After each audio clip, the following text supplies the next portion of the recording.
Brilliant innovation is activity, it's movement, it's hustle, it's enthusiasm. It's actually doing things substantially with your hands.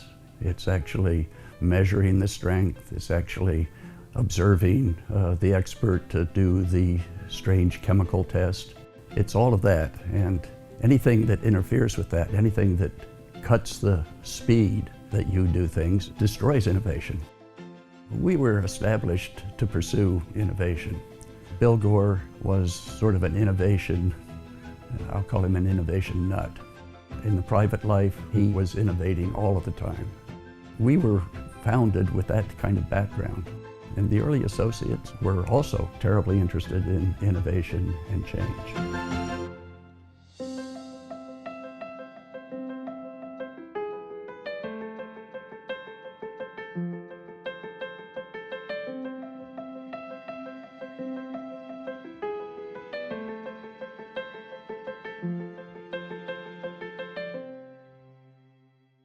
What was happening in the enterprise that led you to be actually working on trying to make PTFE that had porosity? We were at a point where we were looking for something new, and we had a person from the industry, John Crow, who came in with a great idea for us getting into the thread sealant business. And so we made tape that was suitable for thread sealant, but he wanted to make a less expensive tape, and so he had an idea that if we stretch the tape, in this particular case, it would look essentially the same as unstretched tape. In other words, it didn't get narrower, it didn't get thinner, but it got porous. He thought that it would be just as good as the original tape, but we'd save a lot of material costs because we could stretch it, sell it for the same price, and there would be less PTFE, which is pretty expensive. So he got me to start to do some experiments, and he actually started to take orders in the industry for this new PTFE thread sealant tape. So orders were taken, but there was no product, is my understanding. Well, we made some product, and he had some samples, but when he took the orders, he took it for large quantity. And so when we started to try to manufacture it in large quantity, when it would stretch, sometimes it would break, and so we had a very big production problem. We couldn't fill the order. What was your approach to moving forward? What were you thinking you would do? Well, first of all, you're talking about me, but it was quite a gang of people, perhaps, 20, 30 people that were engaged in trying to fill this order. And we weren't having much luck. We bought a new machine that supposedly would help us make the order, and so we were trying to get it to work. It isn't just equipment. You've got too many people around.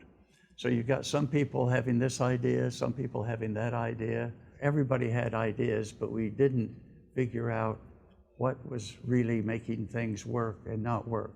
So I came to the lab one evening, and instead of working on thread sealant tape, I wanted to find out what were the fundamentals of stretching unsintered PTFE so that it would not break and it could stretch a long way. My entry is October 28th in this lab notebook. So I had made up some rods of PTFE, because I figured I didn't have to deal with complicated equipment. I could take these rods and stretch them by hand. In my mind, I thought that it was important to stretch it very carefully so it wouldn't break. And it seemed like the more carefully I stretched it, the less I could stretch it before it just disintegrated and broke apart. And it was getting on towards 6 o'clock in the evening. Everybody had gone quite some time before, and I thought, well, I'm going to give you one last try. And I said, if you won't stretch slowly, you'll stretch fast.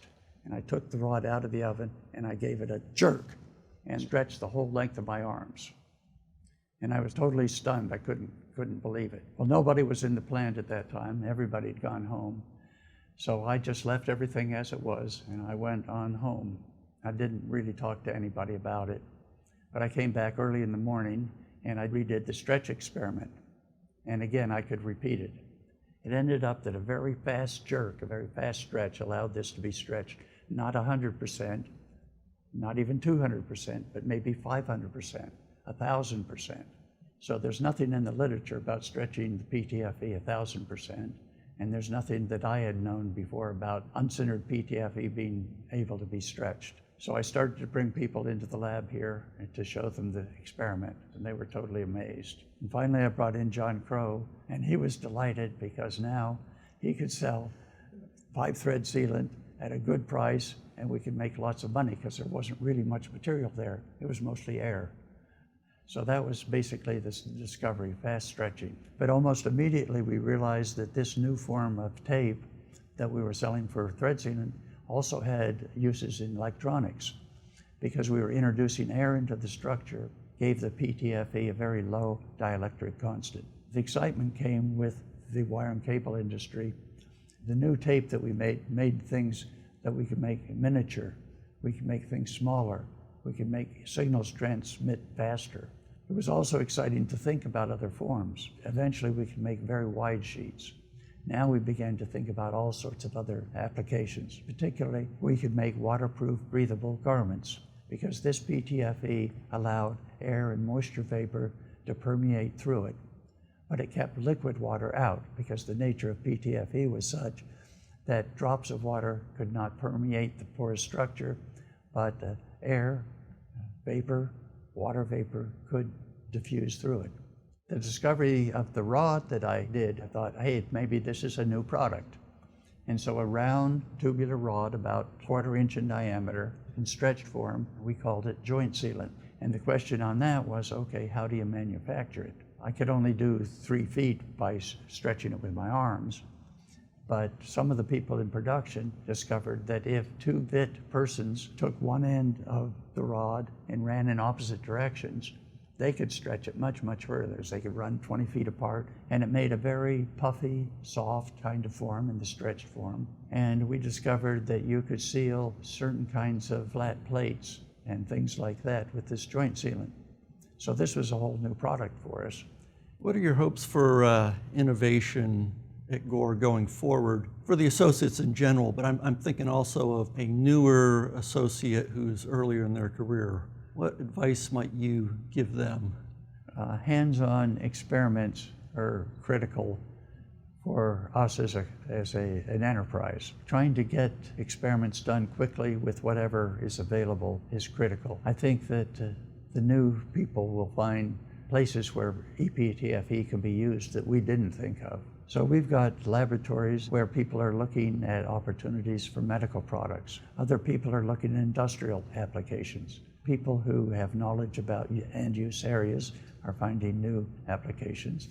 So it's very exciting. In the coming 50 years, what do you hope will happen at Gore in the way of innovation? Well, you know, when you say 50 years, it seems like such a long time.